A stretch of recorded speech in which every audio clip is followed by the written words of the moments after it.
it's good to clear up some mistakes made about the roots of our Christmas traditions. Some of these are mistakes made by the author we call Luke. But in other matters, Luke did just fine. It is we who make the mistakes in our translations and gospel readings. In the New American Bible Revised Edition translation of Luke chapter 1 verse 26, we read, "In the 6th month, the angel Gabriel was sent from God to a town of Galilee called Nazareth." The New Revised Standard Version is almost identical. It also refers to Nazareth as a town. Back in 1611, the King James Version was actually more honest than these two modern translations. And in the 6th month, the angel Gabriel was sent from God unto a city of Galilee named Nazareth. The Hellenistic word mistranslated as town and city is a variant of polis. The best way to translate polis might be ancient Mediterranean urban center. The author we call Luke is not calling it a town or a village, and certainly not the tiny, insignificant peasant hamlet of maybe 200 people Nazareth historically was. But Luke does this all the time. He turns peasant-nothing places into sprawling urban centers, ancient cities. He does the same thing with Bethlehem, calling it also a major urban center, a polis. The actual Bethlehem and Nazareth had maybe one oven each for the whole village and one bath for everybody each. Why would Luke call these tiny villages major urban centers, ancient cities? Perhaps because of a mix of ignorance and embarrassment. Ignorance because it's evident that the elite author we call Luke, writing in perhaps Athens or maybe Corinth, decades after the Jesus movement, was a Hellenized Israelite whose ancestors centuries earlier had left the land of Israel, and he'd never gone back. He's never been there. He's never been to Bethlehem. He's never been to Jerusalem. He's never been to Nazareth. And he gets his geography wrong all the time.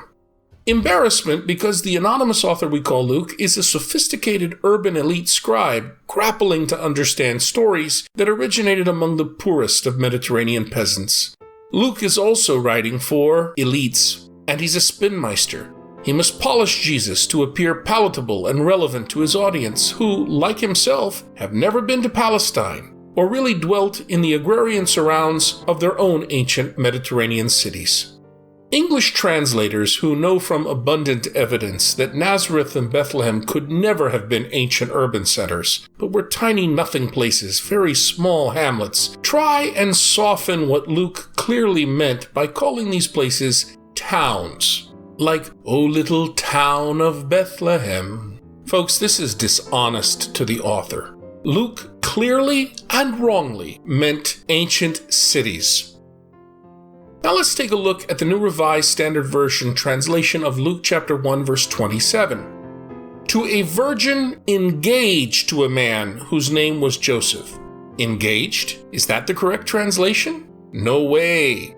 Engaged is inappropriate. It suggests to the 21st century Bible reader our modern Western custom of pre-marriage engagement between a romantically involved, self-selecting couple.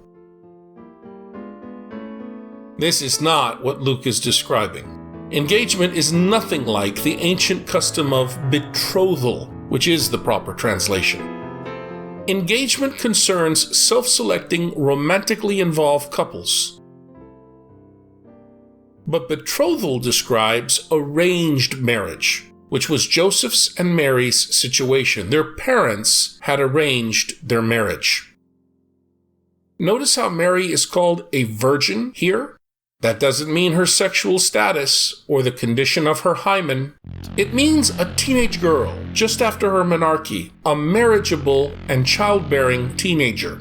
Physical virginity, of course, was expected also, being the sine qua non for an honorable marriage.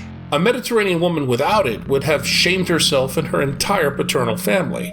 Note Deuteronomy chapter 22 verses 13 to 21 about the token of physical virginity, which is a blood-stained sheet that could be demanded. See, again, Luke is polishing things up creatively. He's a good spinmeister. Embarrassment drives him. In the first gospel called Mark chapter 6 verse 3, Jesus was curiously referred to as Son of Mary. That's a highly unusual way of identifying an ancient Middle Eastern man. In the Middle East, both then and now, the custom is to identify someone through their father, like Jesus, son of Joseph. But what if paternity was in doubt?